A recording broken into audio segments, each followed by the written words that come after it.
মণ্ডলের শতকোটি বৈষ্ণবের দণ্ডবত।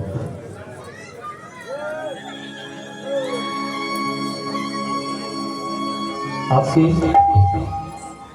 আখড়াতলা মাঝের পাড়ায় শ্রী শ্রী বাসন্তী দেবীর পূজা উপলক্ষে দুই দলে পদাবলী কীর্তনের বাসর। আমার বাবা জয়হরি দাস উনি ফোন করেছিলেন, তাই তো আমরা সবাই এখানে চলে এসেছি সম্প্রদায় নিয়ে কীর্তন গাইব বলে। তবে বাংলা ভাষা, সুর, তাল ইত্যাদির মাধ্যম দিয়ে হয়তো অনেক ভুল ত্রুটি হবে। নিজেদের ঘরের সন্তান মনে করে, ভাই মনে করে অধমকে ক্ষমা করে দেবেন। আর দুই দলে পদাবলী কীর্তনের বাসও, তাই যেহেতু আমাকে প্রথমে গাইতে হচ্ছে, তো আমি প্রথম ভগবান শ্রীকৃষ্ণের রূপ ও বিশাল লীলা আস্বাদন করাবো। কেবলমাত্র রাধারানী যমুনার ঘাটে জল আনতে গিয়েছিলেন। জল আনতে যে রাধারানী গোবিন্দের যে রূপ ও মাধুরী দর্শন করে এসেছিল, সখীদের সঙ্গে একের পর এক সেই কথাগুলো বলবেন।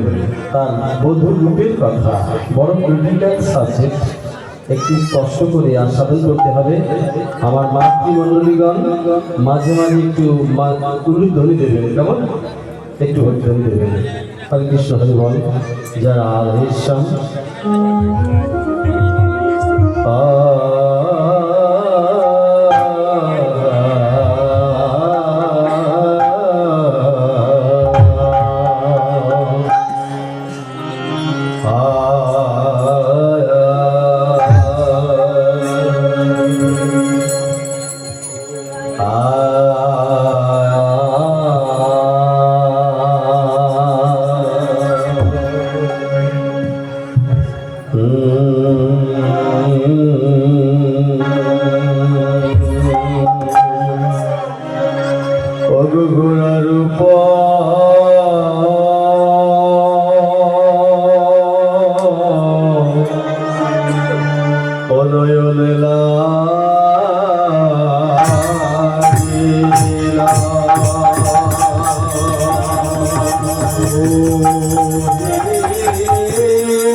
ভাবে কি না ভাবে উদয় হলো রে আহামরি আরে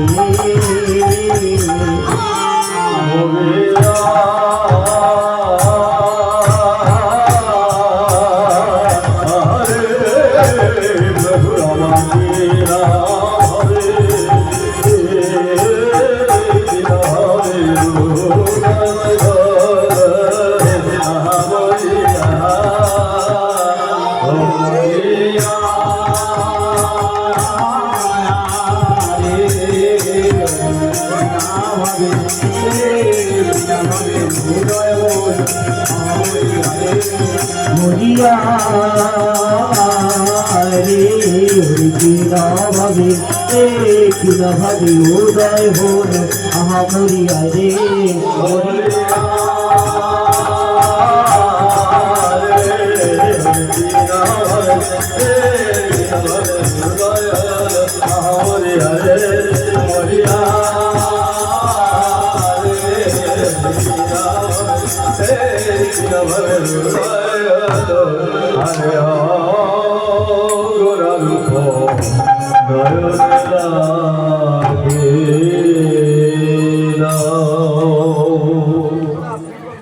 ওরে কি বাদিবা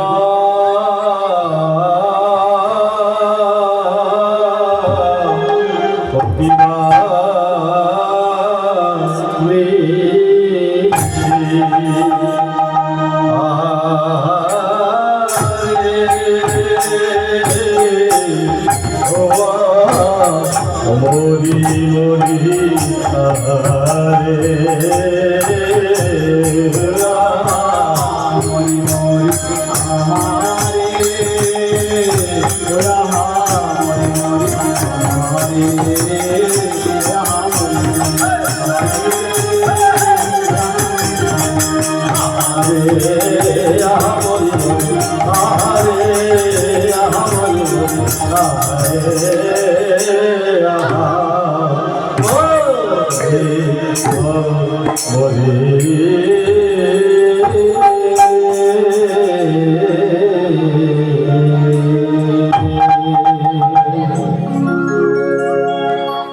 শ্রীরাম নবদ্বীপে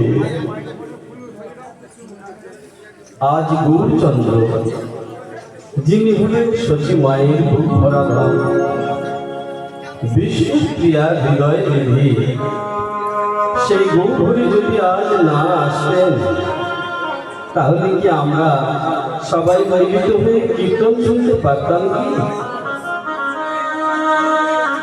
আজ গৌরাঙ্গ মহাপ্রভু যে সংসার, গৌরাঙ্গ মহাপ্রভু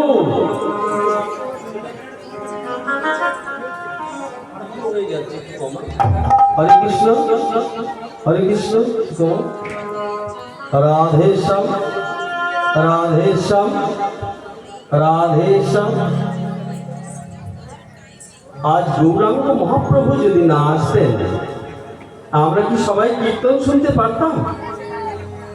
আজ অনুলম্বিত ভুজ সর্বশক্তিমান গৌরহরি যদি আজ সংসার পরিত্যাগ করে না আসতেন তাহলে কি আমরা সবাই এক জায়গায় বসতে পারতাম?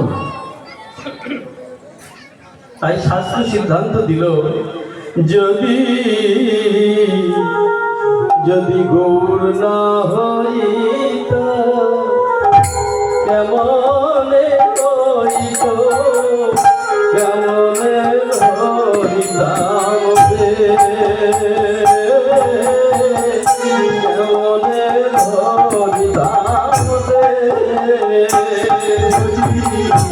গৌর না হইত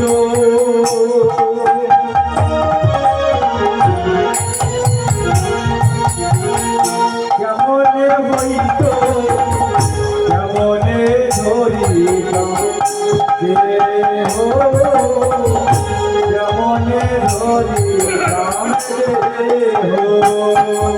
আমার রাধার মহিমা প্রেম রস রাধার মহিমা প্রেম রস সীমা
আলোকে জানাতো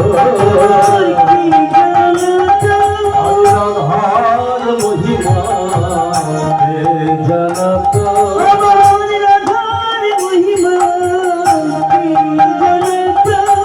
আর গৌর যদি নায়াসিত রাধার মহিমা জানাতো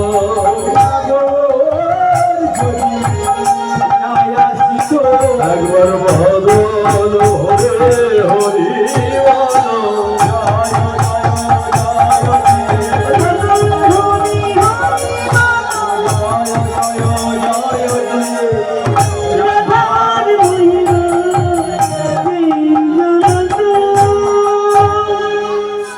অন্ত কৃষ্ণ বহির গৌর দর্শিতাঙ্গাদি বৈভব কলৌ সংকীর্তনাদ্বৈ শ্রীকৃষ্ণ চৈতন্য মাশ্রিত অন্তরে কৃষ্ণ মূর্তি বাহিরে রাধা ভাব কান্তি এবে দেখো সেই চৈতন্য গোসাই দুহু তনু মিলে হইল এক কথায় রাধা কৃষ্ণ মিলিত তনু আমার গৌরচরণ। তাই দাপর যুগে বলেছিলেন, হে রাধে, আমি তোমার ভাব কান্তি হিয়ায় ধরে আমি আগত কলি যুগে গৌর অবতারে নবদ্বীপে যাব। আর সেই দিন যে আমি কি করব জানো? হে রাধে, তোমার প্রেম ঋণ শোধিবারে আমি কি করব জানো? তবে বলি শোনো রাধে, আমি মাথায় বাঁধব নামা বলি কান্ধে লাভ ঝুলি মাথায় বাঁধব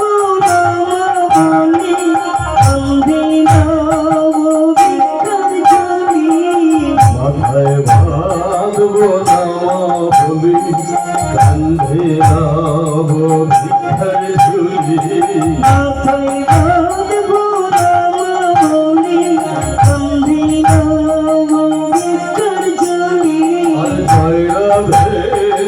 রাধে বলে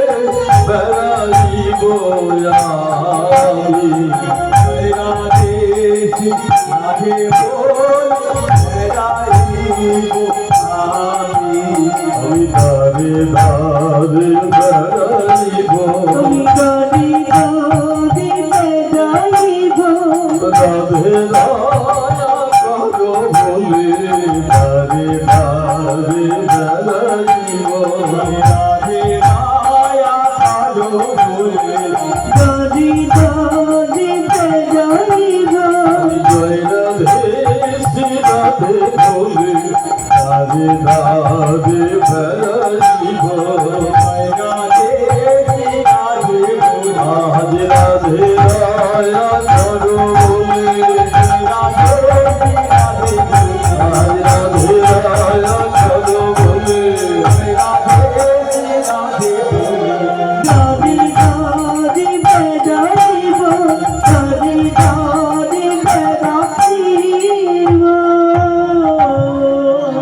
এই সেই প্রেম অবতার, এই সেই গৌর অবতার।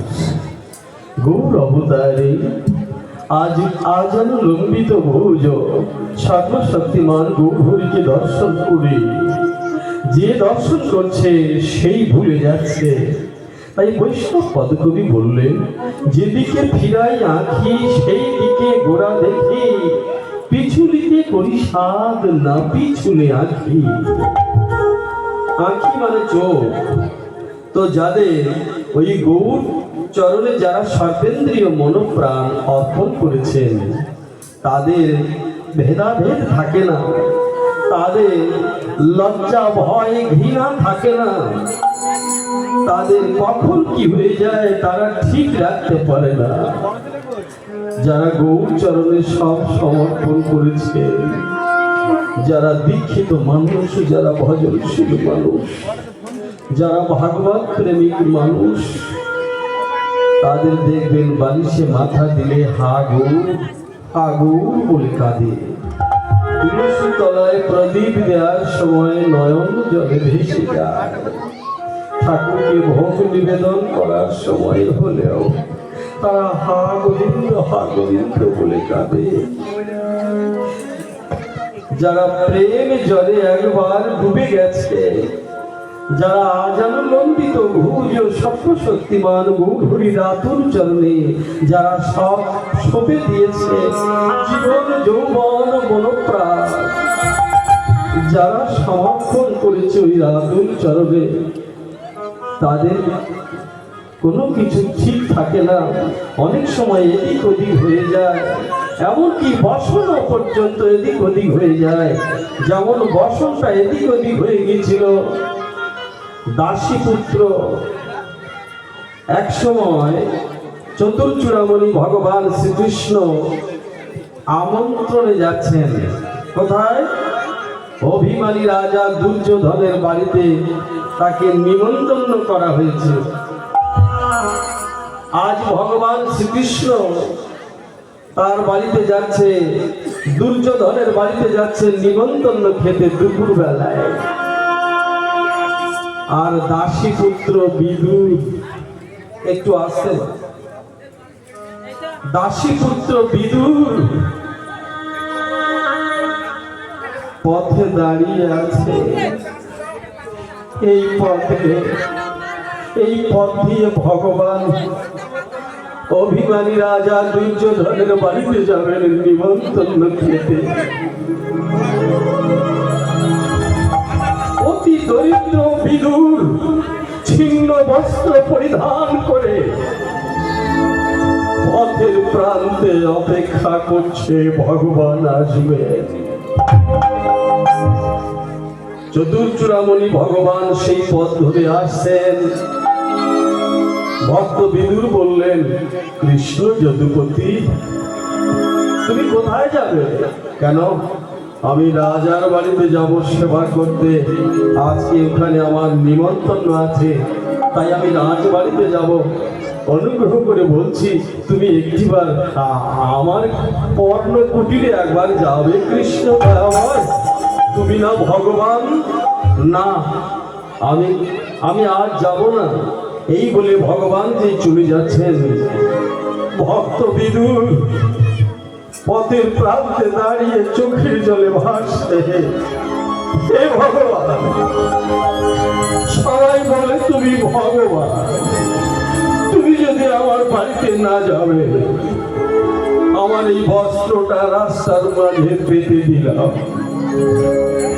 তোমার চরণ ধুলি আমার এই কাপড়ের উপরে একটু দাও, তাহলে এই চরণ ধুলি দিয়ে আমি আমার স্ত্রী পরাশরীর কাছে যে বলবো। ভগবান তাও পর্যন্ত দিল না। ভগবান যেই চলে গেছেন, ভক্ত বিদুর এক পা দুপা করতে করতে তার পাতার পদ্ম কুটিরে এসে বললে, পরাশরী, পরাশরী, ভগবান এলেন না আমার বাড়িতে। এই কথা যেই পরাশরী শুনতে পেল, বেশ আর কোনোদিনের জন্য তাকে ডাকবে না, কোনোদিনের জন্য তুমি তাকে ডাকবে না। একটু তো চরণ ধরে তো রাখতে পারত, একটু তো চরণ ধরে তো দিতে পারত। এই কথা যেই বলেছে, যার অভিমান হয়েছে, ভক্তের অভিমান, ভগবান কি সইতে পারে? ভক্ত বিদুর যে স্নান করতে গেছে, এক কোমর জলে নেমেছে, একটা পোশাক, একটা কাপড়ের কিছুটা খুলে উপরে রেখেছে, আর যেই ডুব দিতে যাবে, সঙ্গে সঙ্গে পরাশরী চিৎকার করে বলল, স্বামী, স্বামী, তুমি ঘরে ফিরে এসো, তুমি এসে দেখে যাও আমাদের পাতার পদ্ম কুটিরে ভগবান শ্রীকৃষ্ণ এসেছে, তুমি একবার চলে এসো। পরাশরী ভগবান এসেছে বলে তার কোনো জ্ঞান নাই। ঘরে কটা পাকা কলা ছিল জানেন মায়েরা, কি আনন্দ তার মনে, কি বাসনা তার মনে, যেই ভগবান তার পাতার পদ্ম কুটিরে চলে এসেছে। পরাশরী দেবী কলাটা আনন্দে ছাড়ায় পাকা কলা ভগবানকে সেবা দেবে বলে পাকা কলাটা ছাড়িয়ে শাঁসালো অংশটা ফেলে দিয়ে কলার ছোবড়াটা নিয়ে ভগবানের চাঁদ মুখে দিয়ে বললে, ভগবান তুমি খাও, তুমি খাও।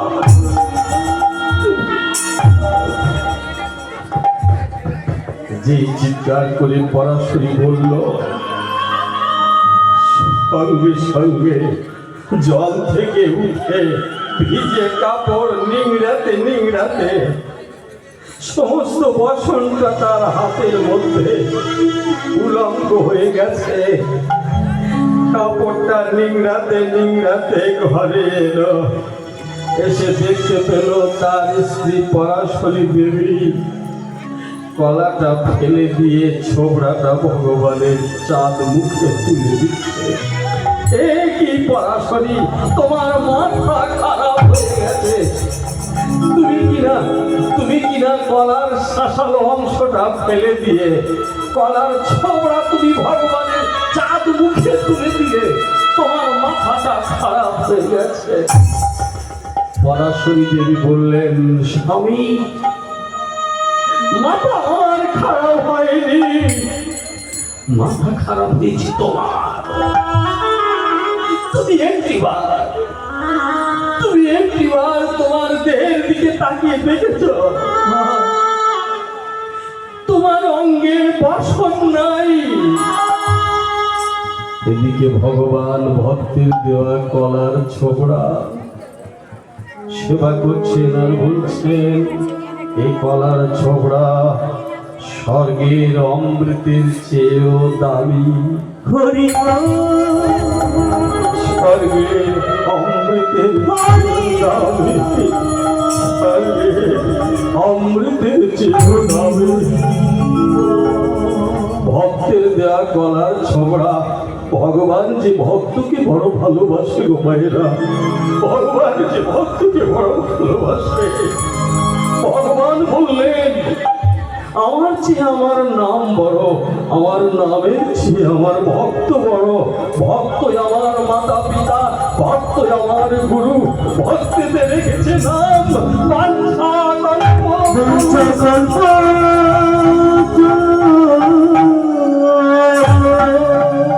ভক্ত যেদিন আমায় সেবা দেয় সেদিন আমি সেবা পাই, ভক্ত যেদিন আমায় সেবা না দেয় সেদিন আমি উপবাসে যাই।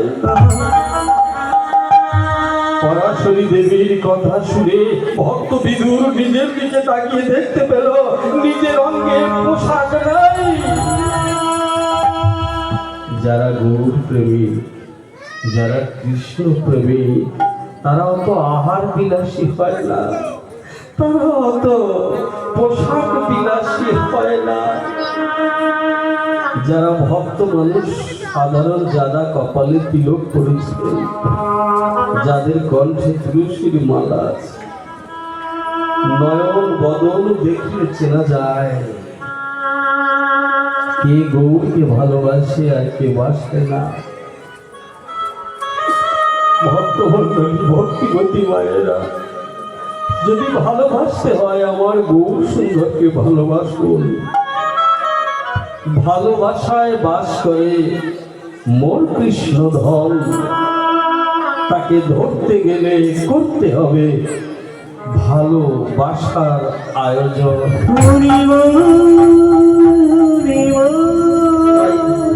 আমার কলেজের দাদা ভাইরা এত সুন্দর করে ফুল দিয়ে হরিবাসর রচনা করেছেন, এই বাসাটাকে সুন্দর করেছেন। আর বাসা, ভালোবাসা, কোন বাসা?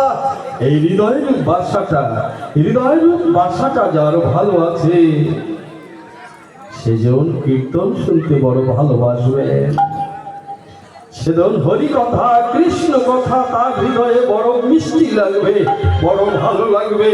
যার হৃদয়টা নোংরা হয়ে গেছে, যার হৃদয়টা খারাপ হয়ে গেছে, সেই হৃদয়ে কখনো কৃষ্ণ কথা শুনতে চাইবে না।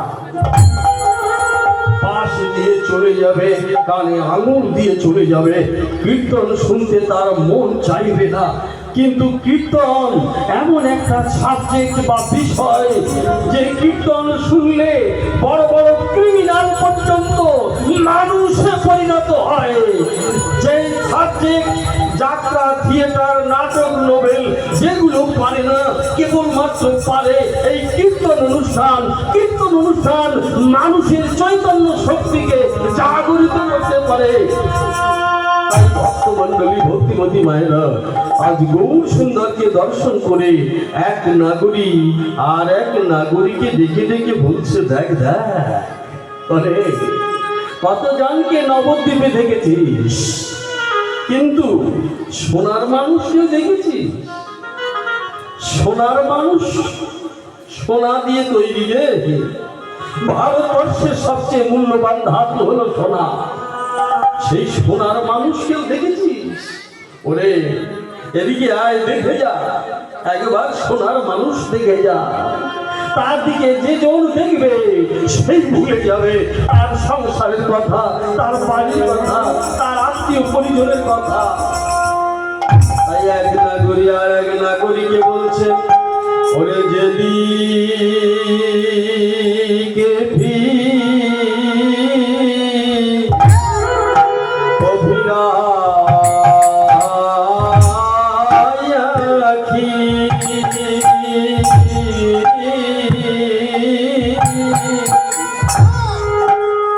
আমি সেই দিকে গোরা দেখি।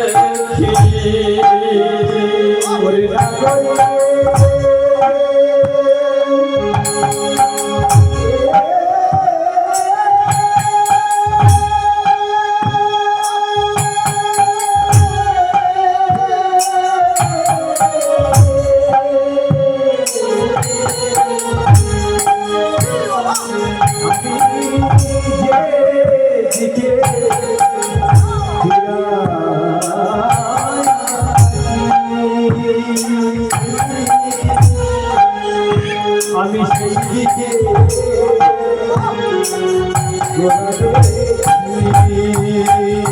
আমি যেদিকে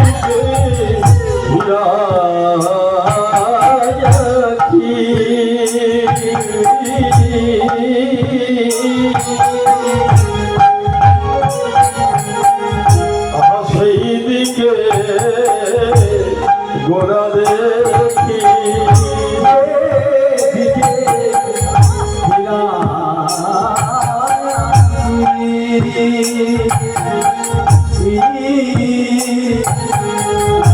আমি সেই দিকে গোরা দেখি। দেখিতে পাই রে সোনার বরণ পুরুষ রতন, দেখিতে পাই রে সোনার বরণ পুরুষ রতন, দেখিতে পাই। আমি সোনার বরণ পুরুষ রতন, দেখিতে পাই রে সোনার বরণ পুরুষ রতন, দেখিতে পাই। দেখে যায় আমি সোনার বরণ পুরুষ রতন, দেখে যায়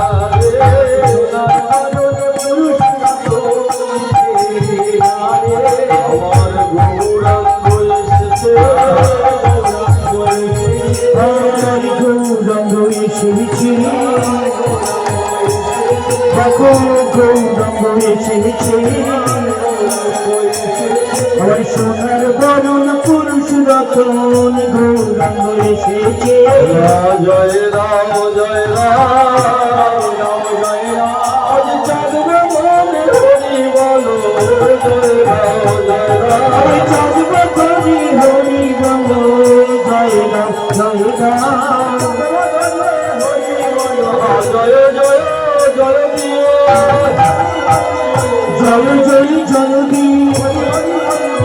জয় জয় জয় দিয়ে জয় জয় জয় দিয়ে জয় জয় জয় দিয়ে জয় জয় জয় দিয়ে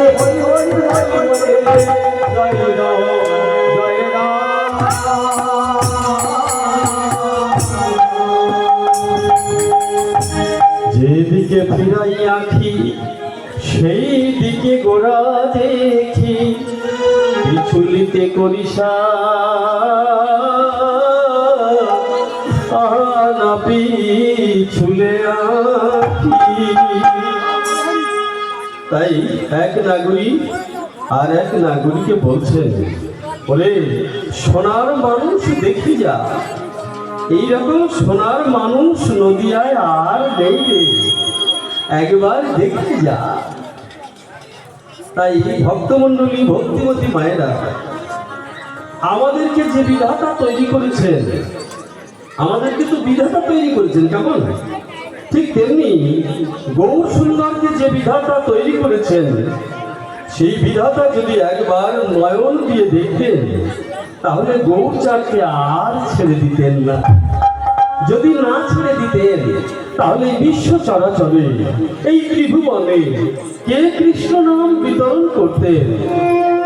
তাই বৈষ্ণব পদকবি বললেন, শোনো শোনো, আকাশে বিদ্যুৎ চমকালে, আকাশে মেঘ করলে যেমন বিদ্যুৎ চমকায়, ওই বিদ্যুৎ তরঙ্গের দিকে যেমন তাকানো যায় না, তাই বৈষ্ণব পদকবি বাসুদেব ঘোষ বর্ণনা করলেন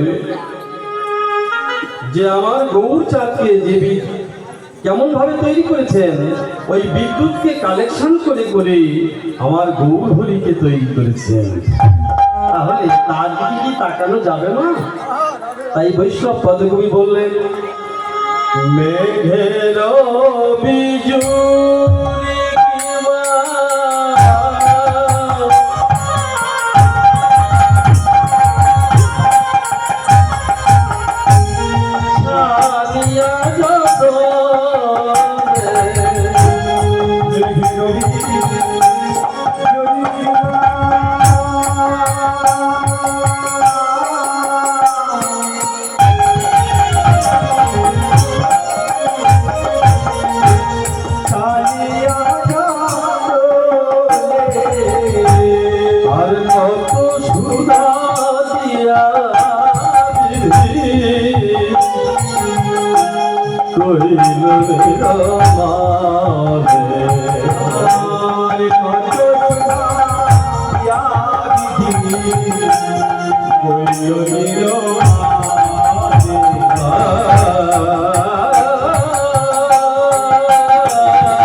মান করেছে মাধুর্য রসন দিয়া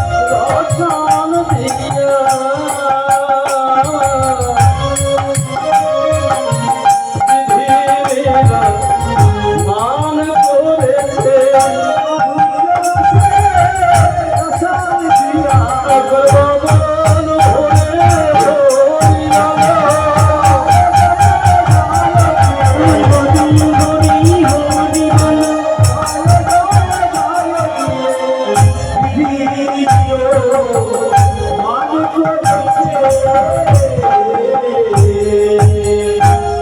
তাই গৌর রূপের বলিহারি যাই, আমি এক বদনে কত বলবো। চাঁচল চিগুলো চূড়ার টালনি, কপাল চন্দন চাঁদ, যিনি বিধুবর বদন সুন্দর, ভুবন মোহন ভাঁদ। চাঁচের চিকুর কেশ গৌরাঙ্গ মহাপ্রভুর কেশগুলো চাঁচর চিকুর কেশ, চাঁচর চিকুর চূড়ার টালনি, কপালে চন্দন চাঁদ। চৈতন্য মহাপ্রভুর কপালে তিলক রেখা, ওই তিলক রেখাটা যেন যেন কপালে চন্দন চাঁদ, যেন চাঁদের মতো জল জল করছে। যিনি বিধুবর, যিনি মানে সেই ব্যক্তি যিনি বিধুবর, বিধু মানে চাঁদ, চাঁদের সমার্থক শব্দ ইন্দু, বিধু, মৃগাঙ্গ, শশাঙ্ক ইত্যাদি। তাই যিনি বিধুবর, বদন সুন্দর, ভুবন মোহন ভান, ব্রহ্মাণ্ডে যিনি ভুবন মোহন একটা ফাঁদ পেতেছেন, ওই ফাঁদে যারা একবার নয়ন দেবেন তারাই ভুলে যাবে। তাই বিদায় বেলা দাঁড়িয়ে ভুলে যাই, হে গৌর সুন্দর, রীতি মাঝারে রাখবো তোমায়, ছেড়ে দেব না, ছেড়ে দিলে সোনার গোড়া আর তো পাবো না। তোমায় রীতি মাঝারে রাখবো, ছেড়ে দেব না। ভক্তমণ্ডলী, গৌচাঁদ যদি আপনার বাড়ি যায় আপনি কি ছেড়ে দেবেন? তাই দাঁড়িয়ে বলি, হে গৌর সুন্দর, তুমি আমায় ভালোবাসো আর নবাসো, যেন আমরা সবাই যেন তোমায় ভালোবাসতে পারি। আমায় হৃদ মাঝারে রাখবো, ছেড়ে দেব না। আমায় হৃদ মাঝারে রাখবো, ছেড়ে দেব না। আমায় হৃদ মাঝারে রাখবো, ছেড়ে দেব না। আমায় হৃদ মাঝারে রাখবো, ছেড়ে দেব না। আমার ছেড়ে দিলে, আমার ছেড়ে দিলে সোনার গোড়ায় আর তো পাবো না, না আমার ছেড়ে দেব না। আমায় হৃদ মাঝারে রাখবো, ছেড়ে দেব না। আমায় মুখ মাঝে রাখবো, ছেড়ে দেব না। ভুবন মোহন গোরা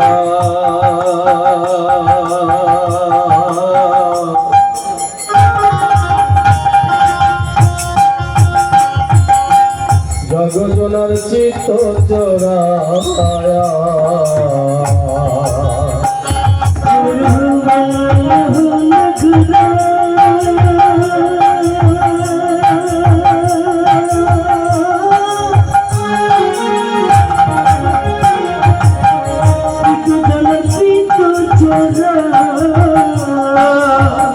মোহন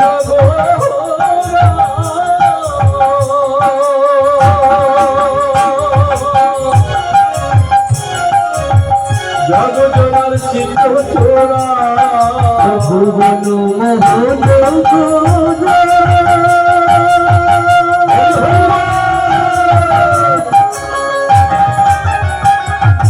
জগজনার চিত্ত চোরা। আমার রাধা প্রেমে, আমার রাধা প্রেমে মাতোয়ারা, ছেড়ে দেব না, না না ছেড়ে দেব না। তোমায় হৃদ মাঝারে রাখবো, ছেড়ে দেব না। তোমায় মুখ মাঝে রাখবো, ছেড়ে দেব না। হৃদ মাঝারে রাখবো, ছেড়ে দেব না। ছেড়ে দেব না।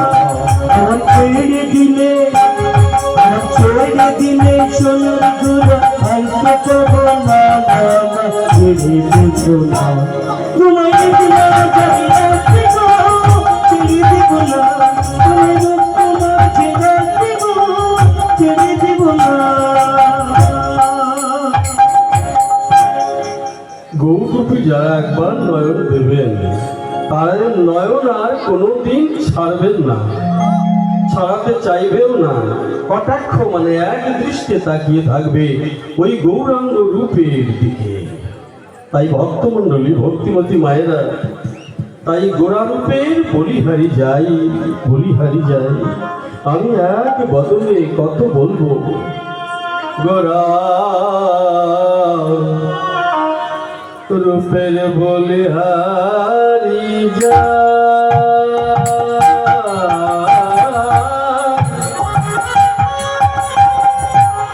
বলি হারি বলিহারি যা বলিহারি যা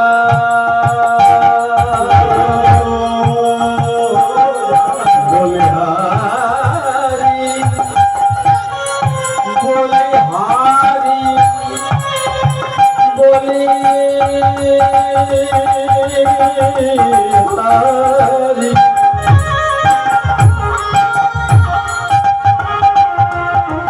বলিহারি যা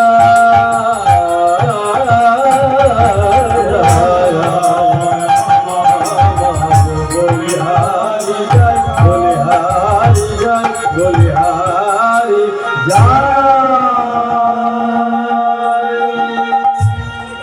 তাই এখানে বৈষ্ণব পদকবি শ্রী বাসুদেব ঘোষ গৌরাঙ্গ লীলা সমাপ্ত করি যাবেন মধুময় শ্রীরাম বৃন্দাবনে। তাই এখানে কলম দিচ্ছেন বাসুদেব ঘোষ কহে হরি